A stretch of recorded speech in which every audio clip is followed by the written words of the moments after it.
Okay guys, today I'm going to show you how to mix a full live orchestra from scratch.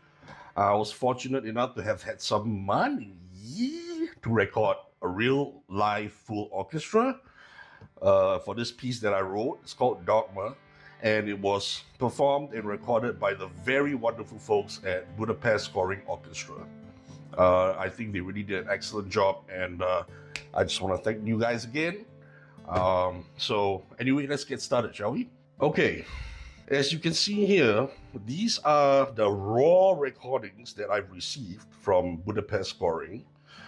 Um, as you can see, all the microphones used to record the entire orchestra are here. We got the decker trees, left, center, right. We've got the front overheads, the rear overheads, the surround overheads. All of them all having their own buses, as you can see. I've set up all these buses here. The woodwind section, they have overheads as well as the closed mics, right? So all these guys here are the closed mics. These guys here are the overheads, and it's the same for the brass section. We got the overheads, and then we got the closed mics. We got the percussion section, which is really just a timpani. That's about it.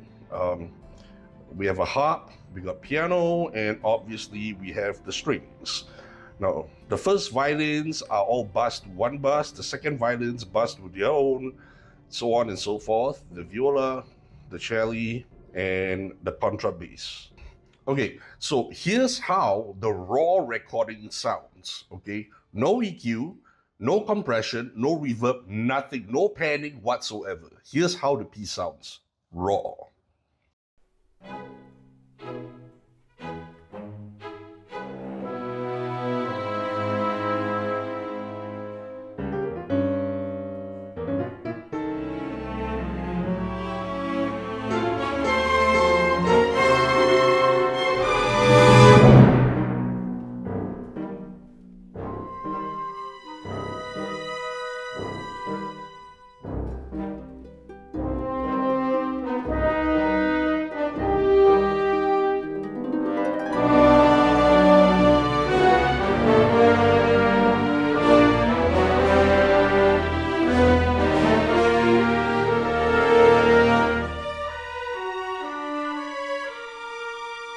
Okay, that was the raw recording. So as you can tell, it's like it's mono, it's all in the center. They're all mono mics anyway, right?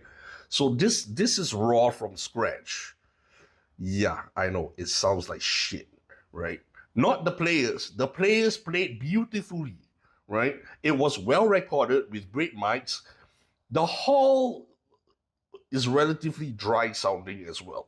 Okay, so the main thing here, I'm not going to go into the specifics of EQs, taming frequencies today, and all that stuff, right? All that stuff, I'm sure some of you who know how to mix, you are familiar with that stuff. For a live orchestra, you know, I just want to kind of focus on simple strategic panning. That's all. No fancy EQ, fancy compression. In fact, for an orchestral piece, I would actually prefer not to use too much compression because I love the dynamics of a real orchestra.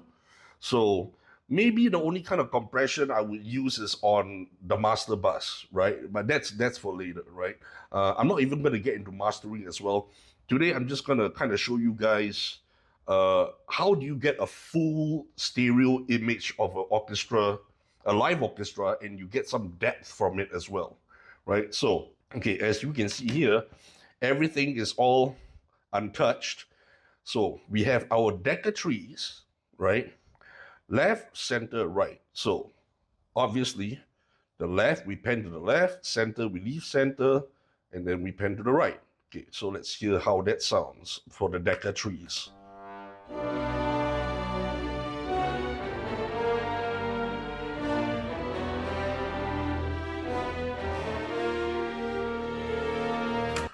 Right, so now we're starting to get a decent, fuller image for, the decker trees. In case you guys didn't know what the decker tree is, decker trees are like mics hung up from the ceiling pointed down at the orchestra from a distance. So it's basically recording the general hall and the general orchestra altogether. So these are called overhead mics as well, right? Okay, so we got a lot of other overheads. We got the front overheads here, left, right. Okay, so let's pan them left, right as well. Same for the rears. We pan them left, we pan them right. The surround overheads, which are these guys, we pan them left, we pan them right. And these are all the main overheads. Now let's hear how all the overheads sound together.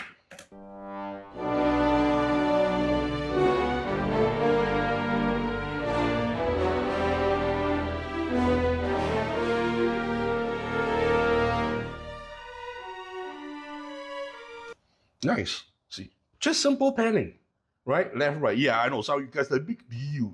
It is a big fucking deal. So, okay, now that the overhead mics are taken care of, we shall go to, oh, right, there are overhead mics here as well for some of the sections. So, the woodwinds, these are the woodwinds overheads.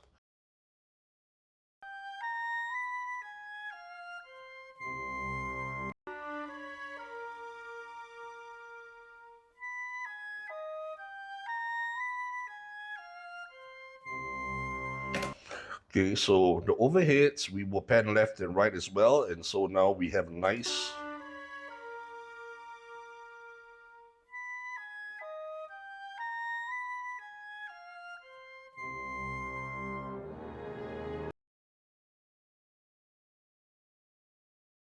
different woodwinds.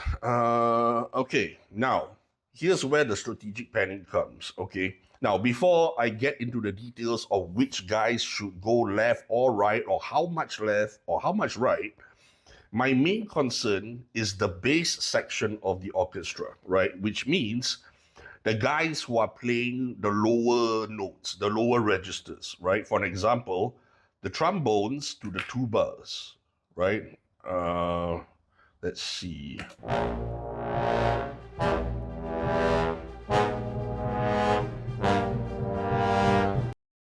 In this case, it's a personal preference of mine. Technically, it does not adhere to the natural orchestral sitting positioning of the players. But as far as bass concerned, I hate it when my bass elements are like, they're coming out more from the left or coming out more from the right. It's just fucking discombobulating for me.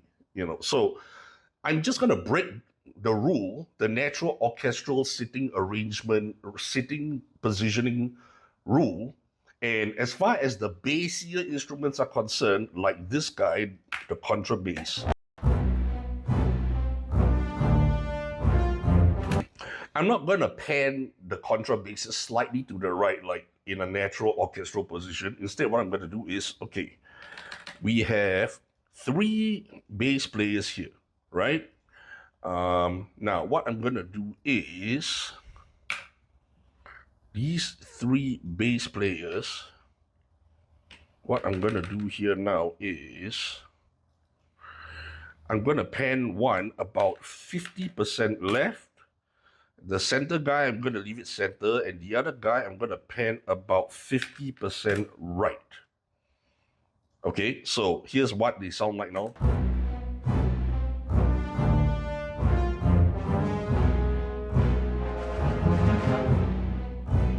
Right, so now we have a nice oomph, a nice, not completely thin mono bass oomph, but a slightly kind of wider, not totally wide, but about here in the scope of the entire stereo image, right?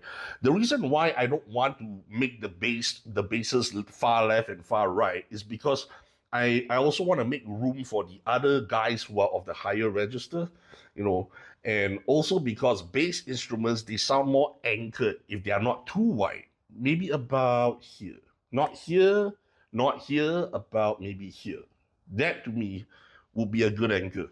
So let's see, we got the trombones. How many trombone players do we have here? We got 4 trombone players. Okay, so maybe as far as the trombones are concerned, I would do the same thing. Trombone. Since we have 4, I'm going to widen 2. All right, so one guy would be 50% right, left, sorry, and the other one would be 50% right.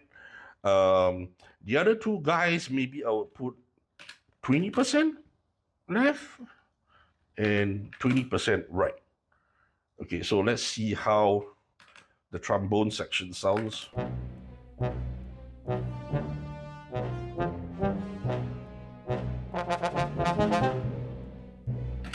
Okay, and obviously the tuba, which is the lowest, which is this guy.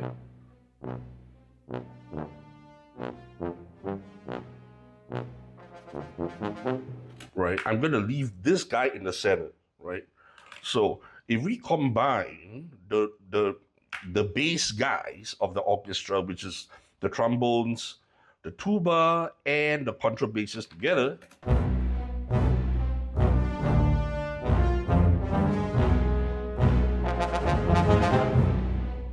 to me that feels like it's sort of a good anchor for now.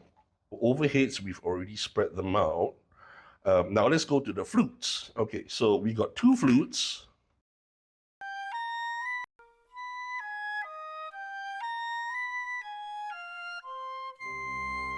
These are the closed mics, right? Flutes, I would probably pan it the same as the first violins. First violins, and the second violins, they are usually panned towards the left of the stereo image, and then the cellos are panned to the right. Violas, they kind of stay in the center. So flutes, I would probably double with the violins in this case. So flute 1, I'm probably gonna put at about here, about 80 or so, around there. And then flute 2, I will put half, like maybe about 40. So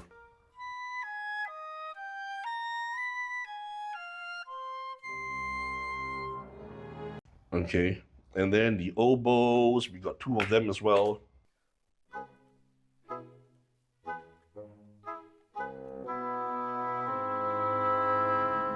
So I kind of want to maybe have the oboes.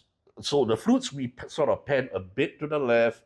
Now the oboes, I want them to be roughly here, right? So the flutes were here, now the oboes slightly here. So let's do that. Maybe about 20. And then I'll leave the second oboe in the center.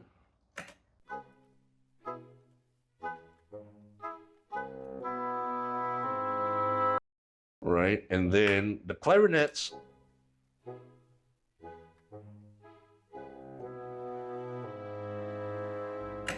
Hold on. Clarinets, I would probably do the same. I would pan them slightly to the right, not too much, closer to the center, but slightly right, off kilt, right? So I'll put them a bit here like that. And then the bassoons are the bass, right? The bassoons are the lowest register of the woodwinds family, right? So I kind of want them kind of anchored a little bit as well. So maybe I would put them left 40%, left 40, and right 40. Combine the close-up mics with the far left and far right overhead mics. Let's see what the woodwinds sound like.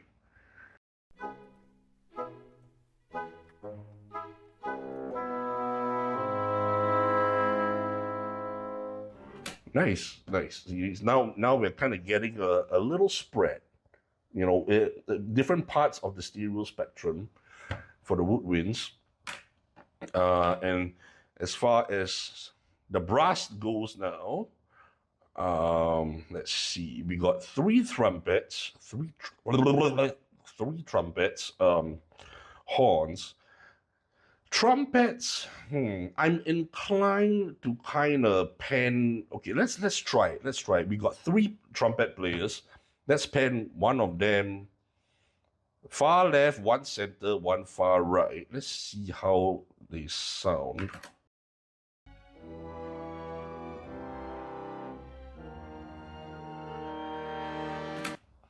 Okay. I can work with that for now.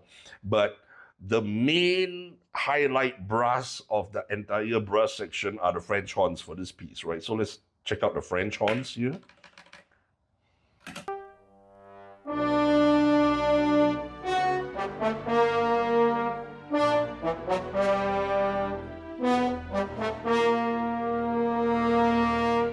Right. So I'm kind of inclined to kind of put them. Let's make it epic, shall we? Okay, so the first two we pan them hard left, hard right, and then the second two we give them 50%. 50% left, 50% right. Okay, let's see how they sound.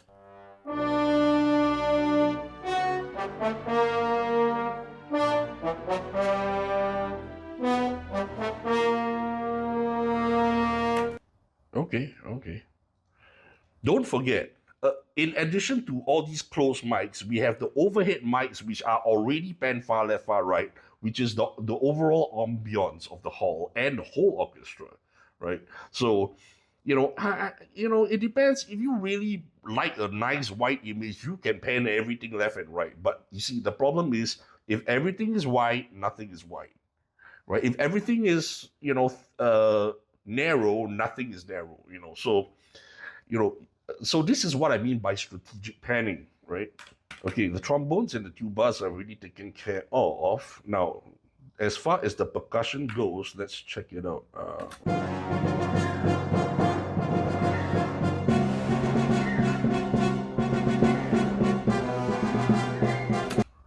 Percussion is interesting. In this case, it's a tuba, which is also a lower range.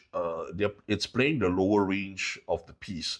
So I think in similar fashion to what I did earlier with the contrabasses and the trombones and the tubas, I would probably, okay, see, these are the more transient guys here.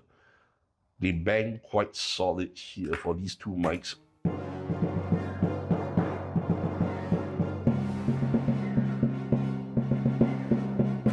Okay, I'm probably gonna leave these two guys in the center, right? For now. Let's have these two mics panned also 50% left. And this guy 50% right. And then these other two guys.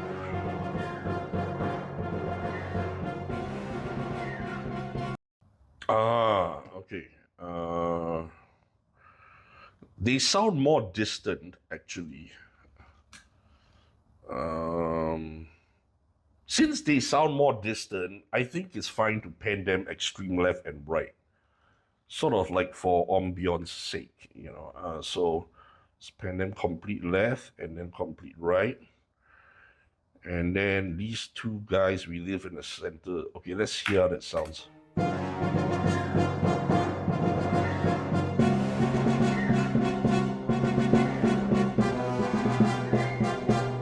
Okay, let's combine it with the contrabasses and the tubas and the trombones. All of the low register guys playing.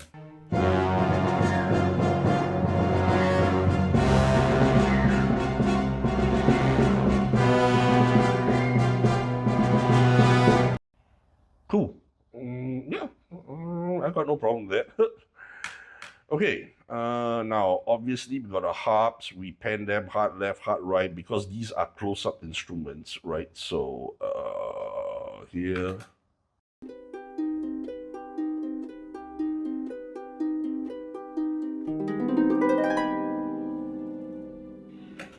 The harp player, she was located in a smaller separate room that was isolated from the rest of the hall, right? So it's nice to have that level of control. But other than that, if everyone's playing in the same space together, there's always going to be bleed over from one section into the microphones of another section, right? So we will have to deal with that. After all, it's a live recording, right? The piano, right? we also pan left and right, hard left, hard right. So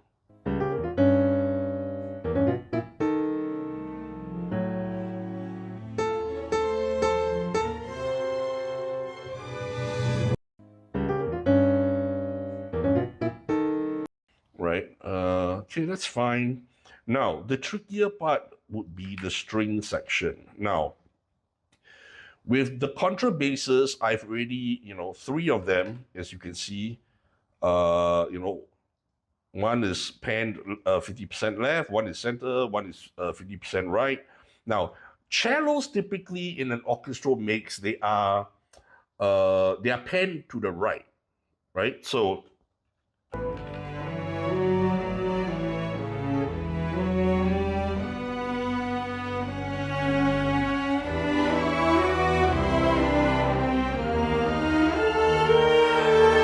right, so these are the guys.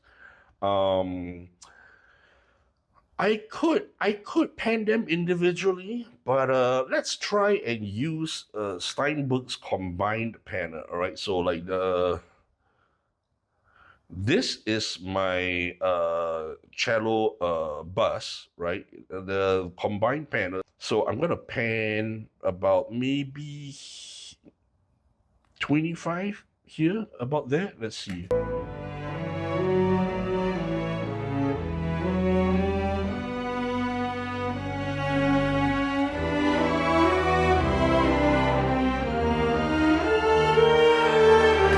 Okay, let's leave that there for now. Okay, now the violas, they should be in the center.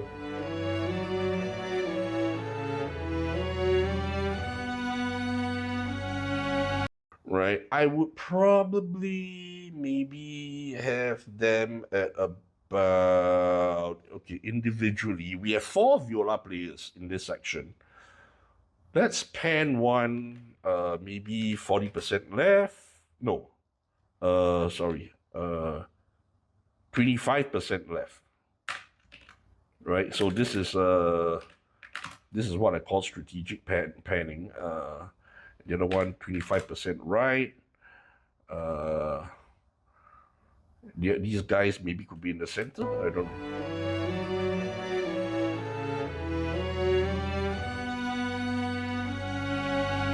Okay, now we combine it with the cello, see how it's all.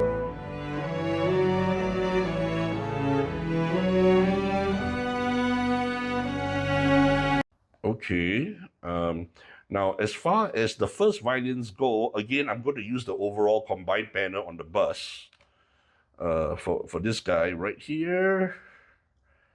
This guy right here. So I'm going to pan the entire violins to maybe about, for the first violins, maybe about here, about to your left, about here, right? And then the second violins, I will increase the width a little bit to the right. So the second violins, which is this guy here, which are these guys here. So the first violins, this is the panning. So the second violins, I'm gonna leave a little bit more room to halfway. Wait, hold on, let me put it about here like that. Or maybe here all the way. Let's get a little bit more extreme. So the first violins are panned quite hard to the left, almost totally. Now the second violins are panned to the left, but there's a bit more leeway, right? For them to kind of do their thing as well. So let's hear both the first and second violins.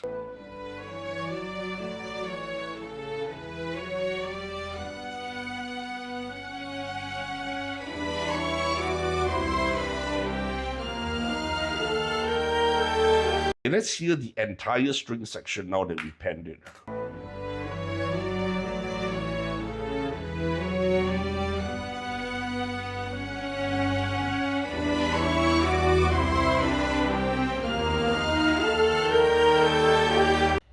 All right, okay. Sounds good. Okay, so now all the panning is done. All the little details, the strategic panning is done. Let's have everything play together and let's see how it sounds.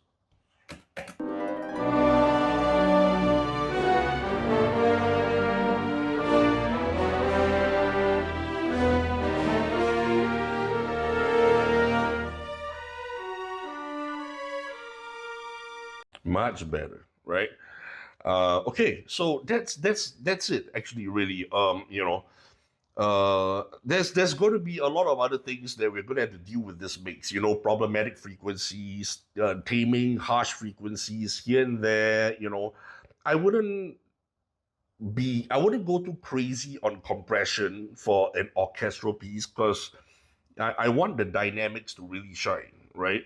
If we were mixing a pop, rock, or hip hop record, that's a whole different ball game. It's different. But as far as an orchestral piece is concerned, uh, it's usually it's better to just kind of leave things a little cleaner, more dynamic, purer, whatever the hell that means, right? For a little icing on the cake, right now the hall where this recording took place, it's relatively dry. So you want something wetter.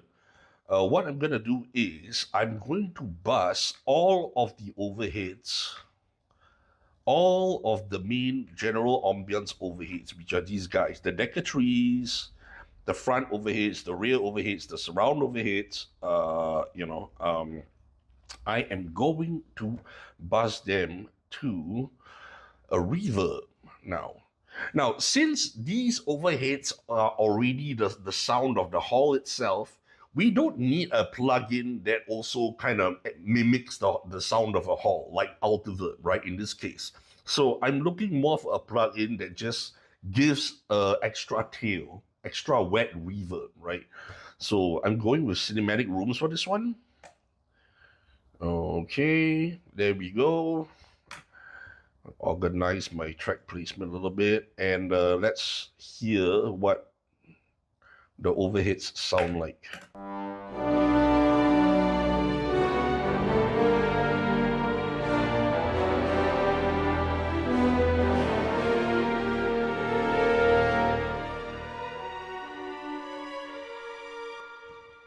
There we go. It's a lot nicer now, right? But I would probably suggest a different space. Maybe domed hall. I like domed hall. It's kind of my favorite for this one. So we increase the reverb tail a bit.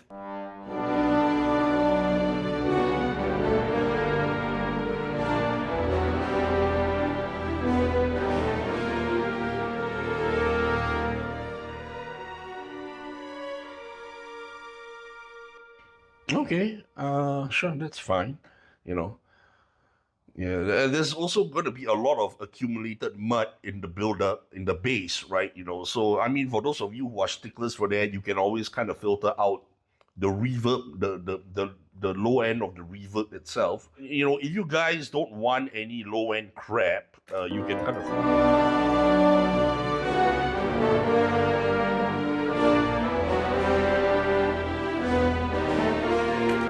But I kind of like the low end crap. It kind of adds a little bit of like more of a natural grit to the overall recording. So I'm just gonna leave it.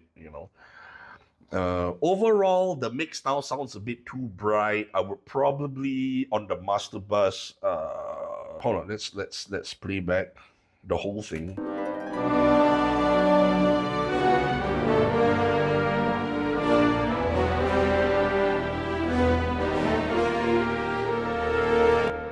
Right, it's a little bit shrill. Maybe I would say 2200, right? So we can kind of carve that out a little bit. You can EQ it anyway. I'm using the stock Cubase EQ. You can use Fat Filter, Dynamic EQ, whatever. As long as you kind of tame those harsh frequencies.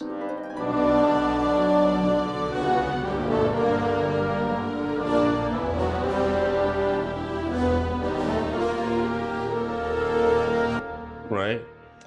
Or you can use Soothe, right, on the master bus, right? So Soothe is really good at this shit too.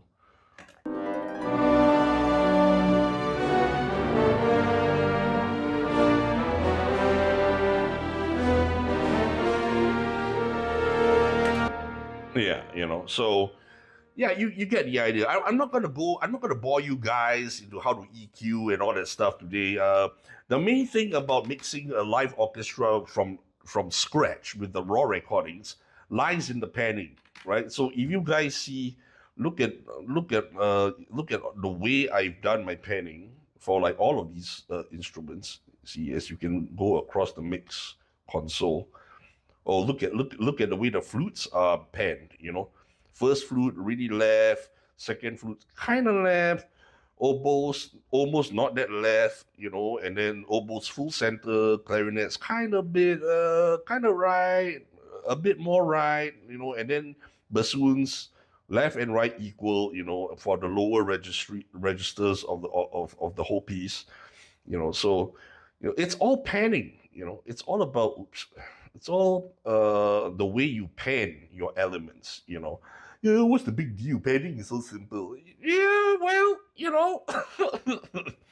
So I'm not gonna bore you guys into the details of EQing and all that shit today, but you know, just simple strategic panning with mono sources, signal sources. You know, this is how you kind of form the overall width and depth of a real orchestral recording, right?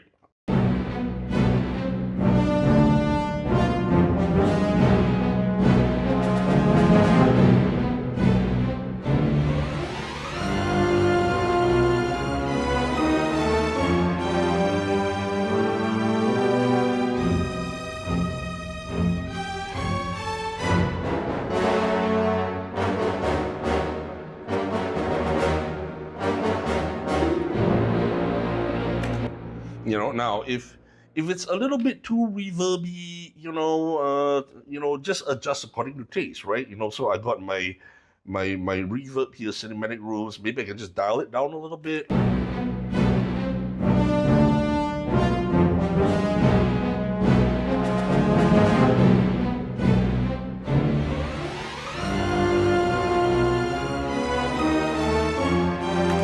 Yeah, you know, do whatever you want. You know, I'm sure you guys will figure that part out. But you know, yeah. So overall, I think like how to make a real live orchestra from scratch based on all the mono signal sources that you know the recording studio has given you.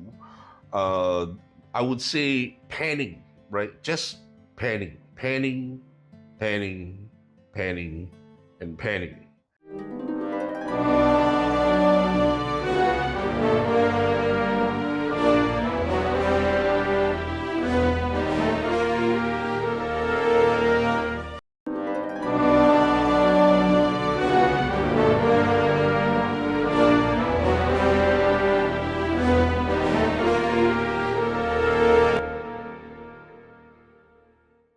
You know, it might sound like not a big deal, but it is a big fucking deal.